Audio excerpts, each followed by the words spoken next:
मैं आपको बहुत बहुत बड़ी गूढ़ रहस्य की बात बता रहा हूं। यदि हाथ से भोजन बहुत अच्छा बनता है तो आपको नाम जप की जरूरत नहीं है, आपको तीर्थ यात्रा करने की जरूरत नहीं है, और एक बार को बोलूं सत्संग की भी जरूरत नहीं है। बस भोजन इतना स्वादिष्ट बना के ठाकुर जी को पवाओ, ठाकुर जी उसी से रीझ जाएंगे, उसी से आपके हो जाएंगे। लेकिन बनाओ इसी भाव से कि मैं अपने लाल जी के लिए बना रहा हूं। कर्मा बाई को एक दिन एक संत ने कह दिया, कर्मा ये तू बिना नहाए धोए भोजन मत बनाया कर, और तू ये जो दांतुन करते करते अपने दांतुन से खिचड़ी चलाती है, पागल, ऐसे झूठा झूठा भोग लगाती ठाकुर जी को। बोले ठाकुर जी तो फिर भी आते हैं खाने। बोले ठाकुर जी आते हैं, सुभद्रा और बलदेव तो नहीं आते ना जगन्नाथपुरी से? बोले नहीं, वो दोनों तो कभी नहीं आए, ठाकुर जी अकेले। बोले पूरा कुनवा आएगा यदि तू पवित्र होकर के भोजन बनाएगी। कर्मा बोली तो ठीक है, कल से नहा धो के बनाऊंगी। अब तो कर्मा बाई ने पहले ही दांतुन कर ली, पहले ही सब शौच आदि से निवृत्त हो गई, नहा धो के तैयार हो गई। आज कर्मा बाई लेट हो गई भोजन बनाने में, नहा धो के बना रही है। ठाकुर जी मां प्रतीक्षा कर रहे हैं जगन्नाथपुरी में, कर्मा की खिचड़ी की खुशबू आवे तो मैं जाऊं, अभी तक आई नहीं। प्रतीक्षा करते करते करते करते मां जगन्नाथपुरी में घंटे बज गए, मतलब मंदिर खुलने का समय होने वाला था, और जगन्नाथ जी वहां पर उतावले बैठे हैं। आज कर्मा ने बुलाया क्यों नहीं? मंदिर खुलने में थोड़ी देर रह गई थी, इतने में ही कर्मा बाई की खिचड़ी बन गई। महाराज घंटी की आवाज आने लगी, ठाकुर जी दौड़े मंदिर से दौड़ करके देखे तो आज तो कर्मा बाई बड़ी सुंदर बन के, बिल्कुल साड़ी वाड़ी पहन करके बिल्कुल स्वच्छ होकर के खिचड़ी लेके बैठी थी। ठाकुर जी कर्मा बाई के यहाँ पहुंचे ही थे कि इतने में ही जगन्नाथपुरी में घंटे बजने लगे, मंदिर खुलने की तैयारी होने लगी। ठाकुर जी दो बात करते तो दूर की बात, अब खिचड़ी बनी जल्दी खावें, तो गरम गरम खिचड़ी हाथ लगाने में भी ठाकुर जी को लग रही थी, लेकिन खिचड़ी खानी है, क्या करूं? तो जलते हुए हाथ से मुंह में भरने लगे अपने में। यहां से मुंह जल गया, यहां से मुंह जल गया, आंखों से अश्रुपात होने लगे, घंटे घड़ियाल बजने लगे, जगन्नाथ मंदिर का मुख्य द्वार खुलने लगा। ठाकुर जी पूरी गरम गरम खिचड़ी मुख में भर करके दौड़े, और जैसे ही जगन्नाथ मंदिर में पहुंचे हैं, नेत्रों से कष्ट के कारण आंसू निकलने लगे। ठाकुर जी के मुंह में घाव हो गए। रात्रि में कर्मा बाई को स्वप्न दिया जगन्नाथ जी ने, कर्मा आज मैं पूरे दिन कुछ नहीं खा पाया। क्यों? तेरी प्रातः काल की खिचड़ी इतनी गर्म थी कि पूरे मुंह में घाव हो गए। लाल जी मैंने तो आज बड़ी स्वच्छ होकर के बनाया था, नहा धो करके दांतुन आदि सब करके फिर बनाई थी। बोले आज की तेरी खिचड़ी स्वादिष्ट भी नहीं थी और बहुत गर्म थी। कर्मा तू नहाने धोने और उन सब की चिंता मत किया कर, तू जैसे हमेशा बनाती है वैसे बनाया कर, मुझे वही खिचड़ी पसंद है। प्रेम से तुझसे दो बातें करूं, तेरे सामने तुझको निहारूं। अरे खिचड़ी खाने थोड़े आता हूं, मैं तो तुझको देखने आता हूं, तुझसे मिलने आता हूं। तू जैसी व्यवस्था से रोज बनाती है वैसी बनाया कर। ये नहाने धोने में समय व्यर्थ करती है, मैं लेट हो जाता हूं दर्शन देने के लिए। अगले दिन से कर्मा ने फिर से नियम तोड़ दिए, बिना नहाए धोए और दांतुन करती हुई फिर से खिचड़ी बनाने लगी। श्री जगन्नाथ जी आज भी प्रेम से पधारे, कर्मा बाई को देखते हैं और उसके हाथ से खिचड़ी खा रहे हैं।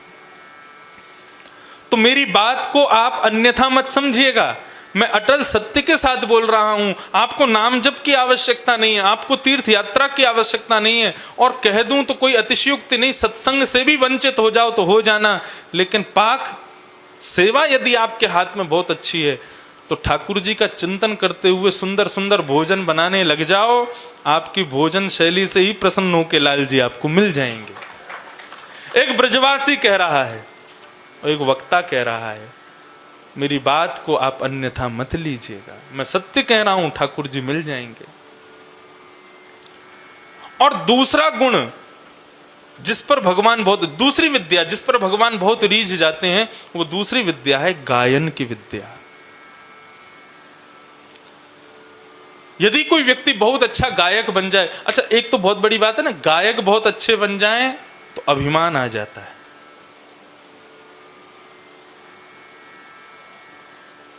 विद्या में विद्या का अभिमान ही भगवत मिलन में बाधक बन जाता है। कई लोग बहुत ज्ञानी होने के बाद भी उस ज्ञान का अभिमान कर लेते हैं, इसलिए ऋते ज्ञानान न मुक्ति, भगवान स्वयं कहते हैं कि ज्ञान के बिना मुक्ति नहीं मिलती। लेकिन वही ज्ञान यदि अहंकार युक्त हो जाए तो भगवान कहते हैं मुझसे भी नहीं मिला पाता, वो मेरी प्राप्ति में भी वो बाधक बन जाता है। इसलिए अभिमान नहीं, अपनी विद्या का अभिमान मत करो। यदि आपके पाक शैली आपकी अच्छी नहीं है, गायन अच्छा है, तो भी आपको नाम जप आदि इन सब की जरूरत नहीं, गायन से ही भगवान मिल जाएंगे। भगवान को वो स्वर भी बहुत प्रिय है। गायन करो। श्रीनाथ जी की सेवा में एक दरबान आया, मुख्य द्वार पर पहरेदारी करता था, लेकिन उसके पास में कंठ बढ़िया था, गाता बहुत अच्छा था। अच्छा, ठाकुर जी की सेवा में रागों का नियम है, जैसे कि राग भैरवी, राग भैरव, ये सुबह सुबह गाए जाएंगे। इनको सुनकर के ठाकुर जी उठ जाते हैं।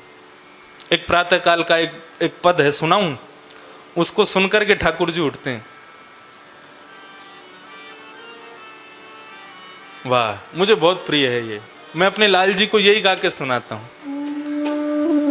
मोहन जागिए बलि जई है, लाला जाग रे बल जई है।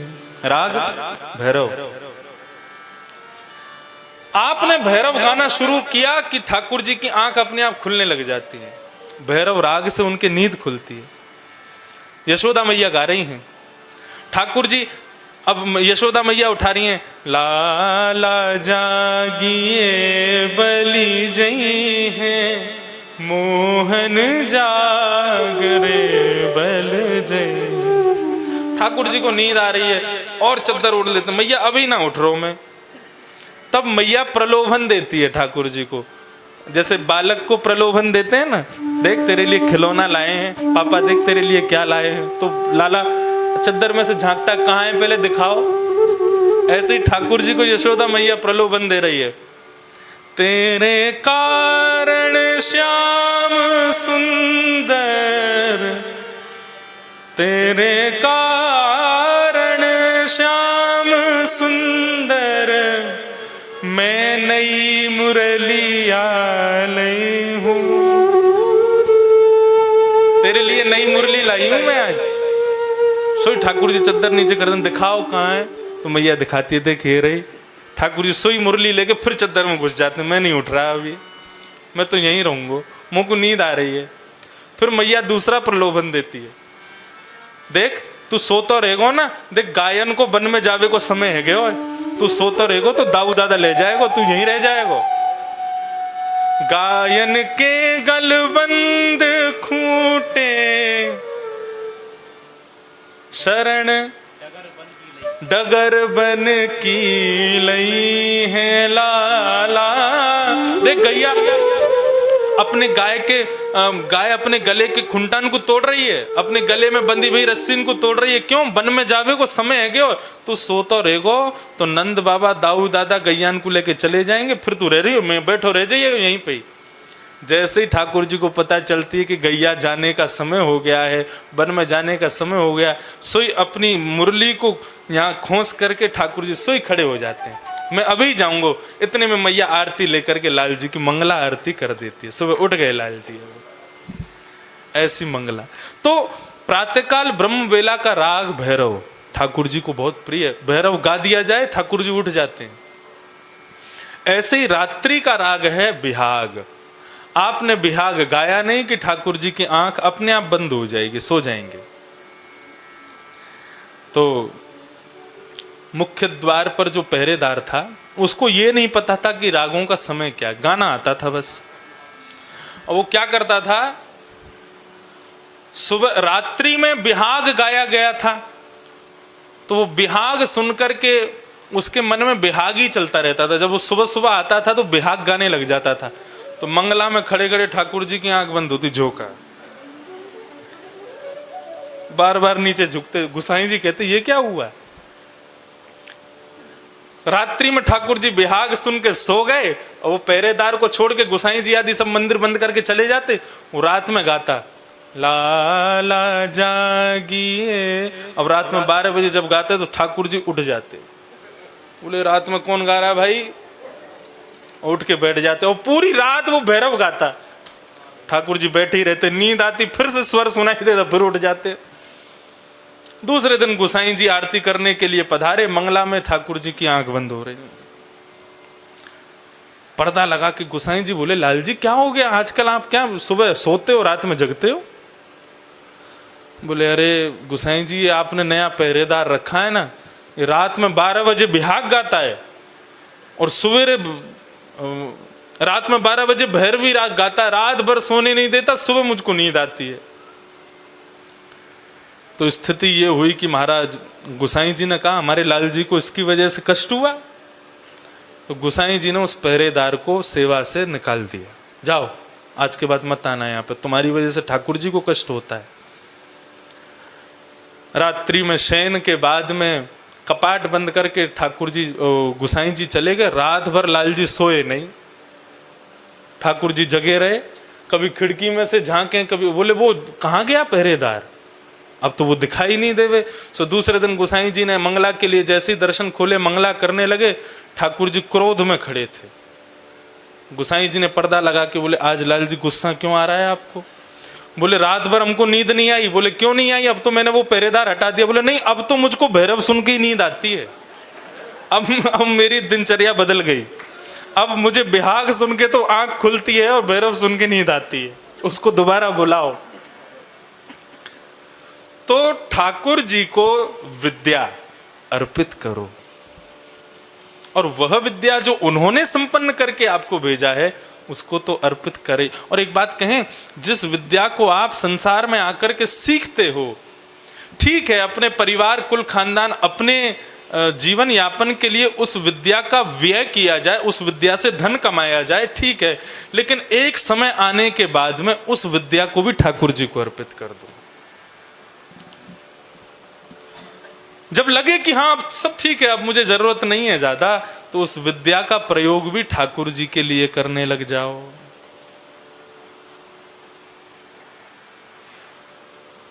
विद्या, क्योंकि देखिए एक नियम बताया गया कि विद्या सदैव उसको देनी चाहिए जो अधिकारी है। यदि अनधिकारी को विद्या दे देते हैं तो विद्या श्राप देती है देने वाले को। बहुत ध्यान से सुनिएगा मेरी बात को। यदि अनधिकारी को आप विद्या प्रदान करते हैं तो विद्या, जो विद्या आपके पास है वो आपको शापित कर देगी।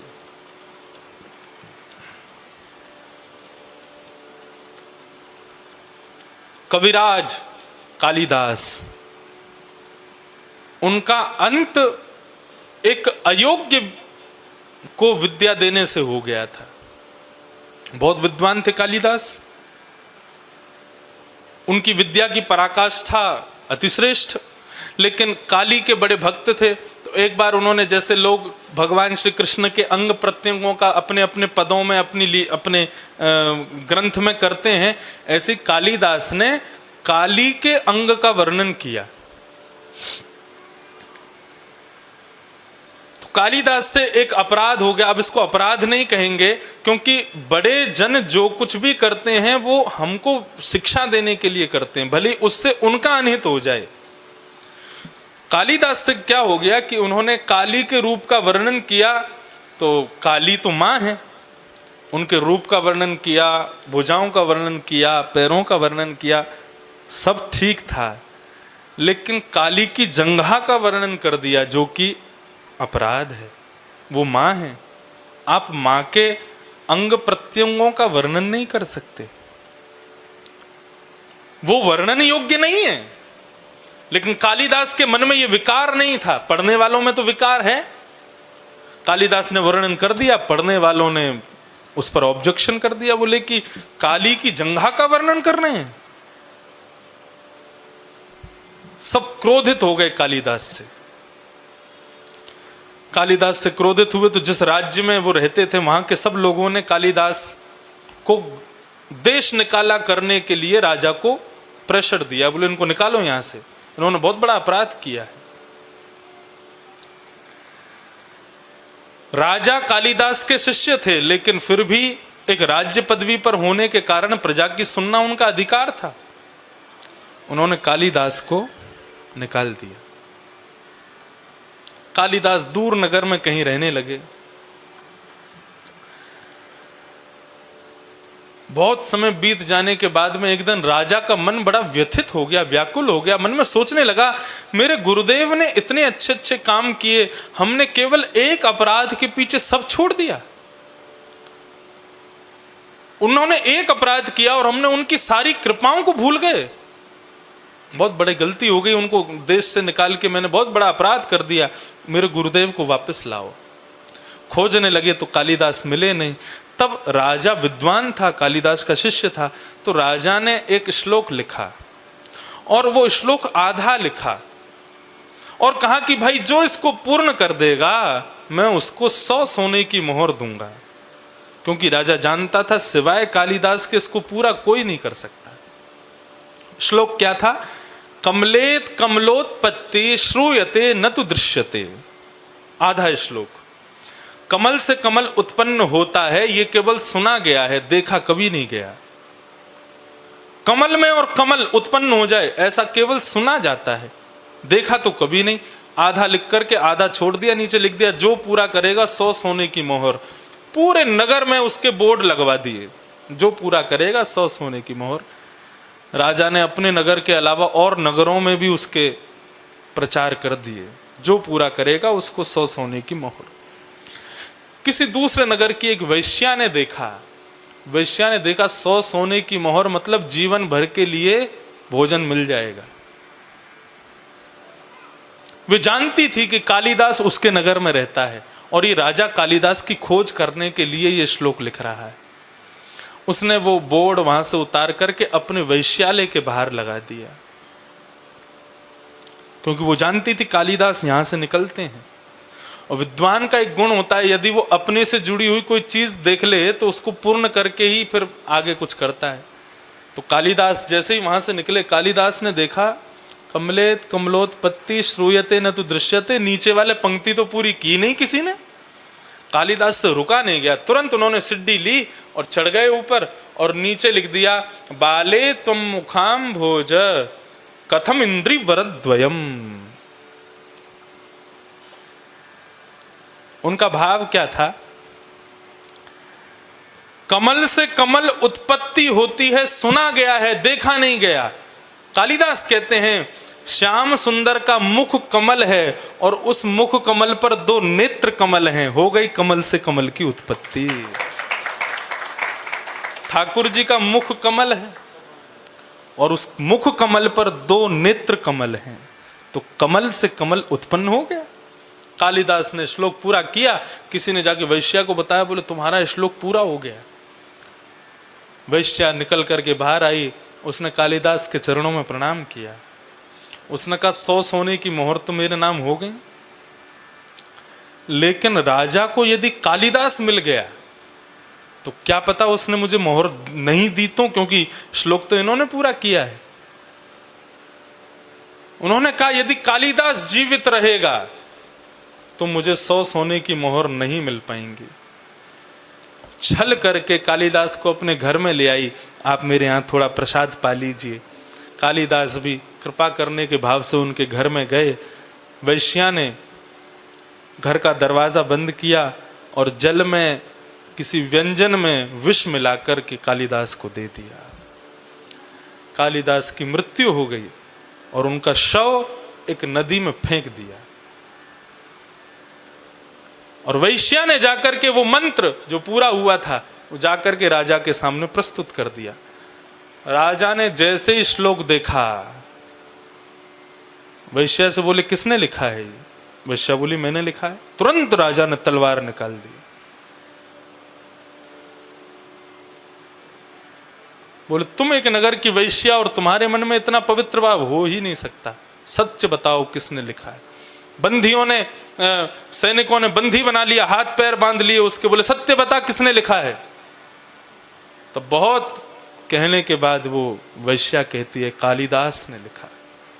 राजा ने तलवार दूर फेंक दी, चरण पकड़ लिए, बोले मेरे गुरुदेव कहाँ हैं? तू सो नहीं, तेरे को 500 मोहर दूंगा, लेकिन मेरे गुरुदेव का परिचय दे, वो कहाँ हैं? वैश्या घबराने लगी, कैसे बताऊं? तो वैश्या ने बताया, मुझे लगा कि कालिदास यदि आपको मिल गए तो आप 100 सोने की मोहर नहीं दोगे, इसलिए मैंने कालिदास को विष दे दिया। उसी समय राजा ने उस वैश्या का सर धड़ से अलग कर दिया, कालिदास के शव को खुजवा करके उनका अंतिम संस्कार किया। अंतिम संस्कार करके राजा का मन बड़ा व्याकुल, वे अपने गुरुदेव के पास, दूसरे गुरुदेव एक संत थे उनके पास गए और जाकर के कहा, महाराज इतना बड़ा ज्ञानी, इतना बड़ा ज्ञानी कालिदास, और ऐसी ऐसी ऐसी मृत्यु।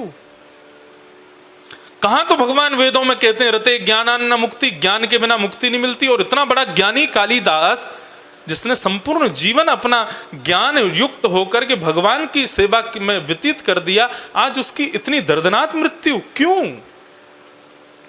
तब उस संत ने जो बात कही वो सुनने योग्य है। उन्होंने कहा कि देखो कालिदास था ज्ञानवान, बहुत विद्वान, लेकिन कालिदास ने एक सुंदर विद्या को एक कुपात्र वैश्या को दे दिया।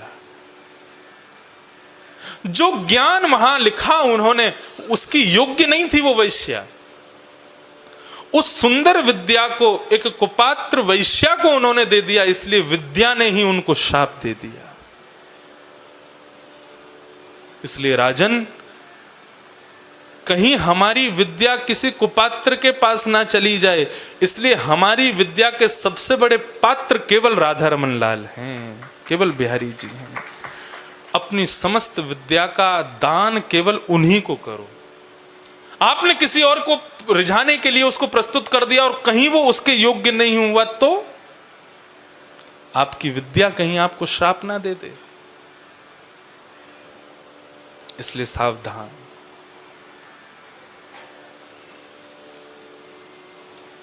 विद्या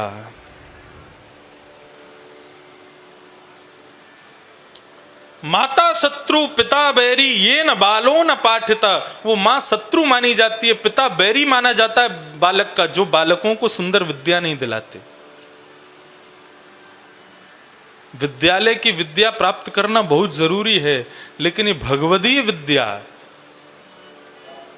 आजकल के माता पिता कहते हैं अभी बालकों को पढ़ने दो, स्कूल पूरा हो जाए, कॉलेज पूरा हो जाए, फिर ले जाएंगे सत्संग में। फिर नहीं आने वाला वो, फिर नहीं आएगा, फिर तो क्लबों में ही जाएगा, ये क्लब में नहीं आएगा। इसलिए कौमाराचरेत प्राज्ञो धर्मान भागवतानि कुमार अवस्था से ही बालकों को सत्संग में लाना शुरू करो। मुझे कल बता रहे थे कि हमारे साईं अम्मा के दरबार में किसी नए व्यक्ति को प्रवेश नहीं है। यहाँ पर सेवक सेवा कोई करना चाहे तो किसी नए को प्रवेश नहीं मिलता।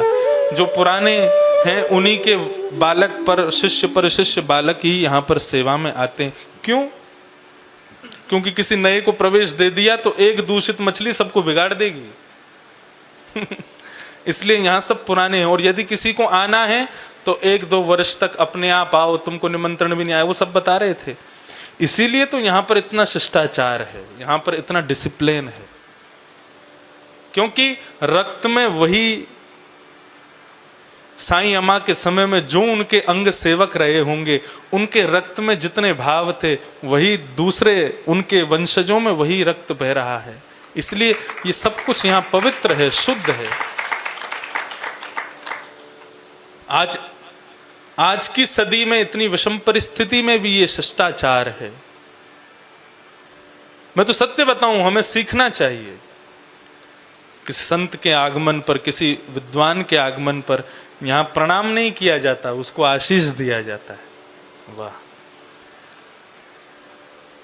ना आशीर्वाद लिया नहीं जाता है, दिया जाता है।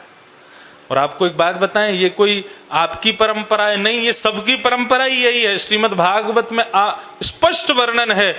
जब श्रीमद् भागवत की कथा पूरी होती है तो श्रीमद् भागवत में स्पष्ट वर्णन है कि उस समय श्रोताओं को, वक्ता को प्रणाम नहीं करना चाहिए, भुजा उठा के आशीष देना चाहिए। श्रोता अपने हृदय से आशीष दें, हे व्यास जी आप जुग जुग जियो, प्रसन्न रहो। क्यों आप जुग जुग क्यों जियो? लोग प्रार्थना क्या करते हैं, हम जुग जुग जीवे ही आशीर्वाद दो। लेकिन व्यास को आशीर्वाद दिया जाता है आप जुग जुग जियो, ताकि आप निरंतर ये कथा गंगा सुनाते रहो, सबको आनंदित कराते रहो।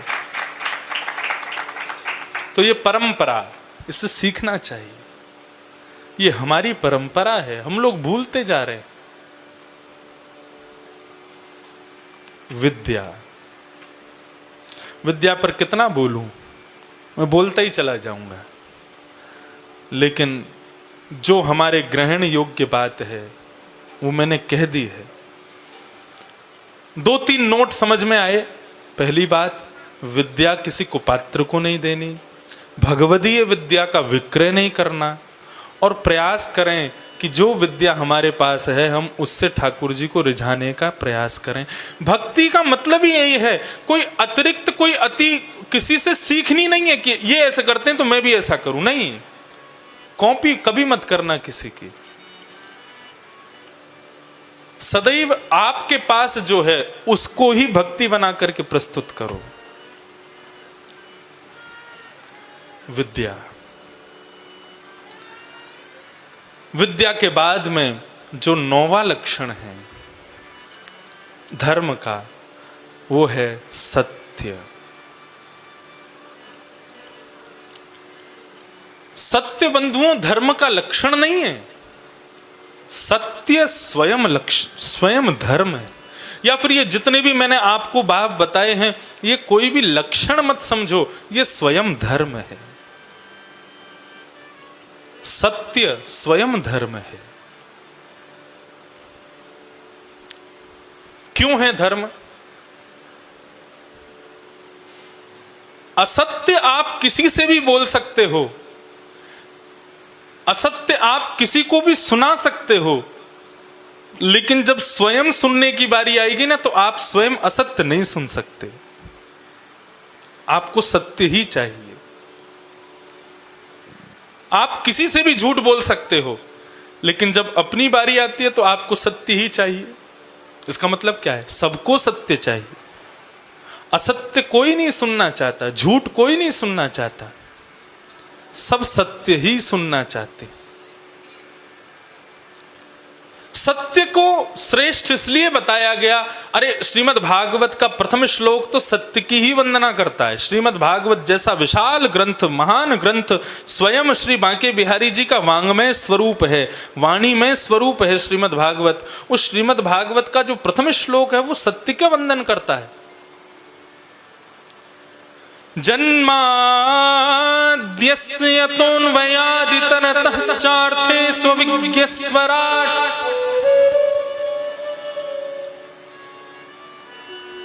तेने ब्रह्म हृदय आदि कवये मुह्यन्ति यत्सूरयः तेजो वारि मृदां यथा विनिमयो यत्र तृषगो मृषा धाम्ना स्वेन सदा निरस्तकुहकं सत्यं परं धीमहि। श्रीमद् भागवत का प्रथम श्लोक ही सत्य की वंदना करता है। सत्य, सत्य का एक गुण होता है, सत्य को कितना भी छुपा लो वो छुपता नहीं है। आज नहीं तो कल, जिस प्रकार भगवान छुपाए नहीं छुपते, प्रेम छुपाए नहीं छुपता, वैष्णवता छुपाए नहीं छुपती। ऐसी सत्य को कितना भी छुपा लिया जाए, उस छुपाने के लिए चाहे करोड़ों झूठ बोल दिए जाए एक सत्य को छुपाने के लिए, लेकिन सत्य का ये नियम है, सत्य का ये स्वरूप है, वो एक दिन प्रस्तुत हो जाता है, निकल आता है। इसलिए उसको भगवत स्वरूप माना गया। सत्य का ये भाव है। सत्यम ब्रूयात, सत्य बोलो। लेकिन कई स्थान ऐसे होते हैं, कई परिस्थितियां ऐसी होती हैं कि उन परिस्थितियों में झूठ बोल, अगर सत्य बोल दिया बहुत बड़ा गलती हो जाएगी। तो विवेक युक्त होकर के सदैव विचार करो, सत्य सब जगह श्रेष्ठ नहीं होता, लेकिन जहां श्रेष्ठ है वहां। अच्छा एक बात कहें, हमारी भगवदीय भाषा में, हम भक्तों की भाषा में, भक्ति की भाषा में सत्य क्या है? भगवद नाम ही सत्य है, बाकी सब असत्य है। भगवान का नाम ही परम सत्य है। श्री बिहारी जी का नाम ही परम सत्य है। इसलिए नाम को वंदन किया गया भागवत में। भगवान से भी पहले भगवत नाम को वंदन किया गया है। सत्य